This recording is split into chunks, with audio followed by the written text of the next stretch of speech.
जे कार्यकर्ते तयारी करतायत त्यांना भेटण्यासाठी मुद्दाम आलो होतो.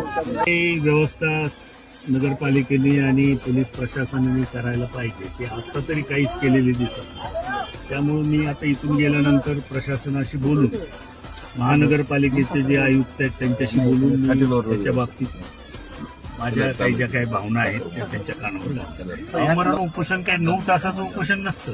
अमरण म्हणजे मागण्या मान्य होईल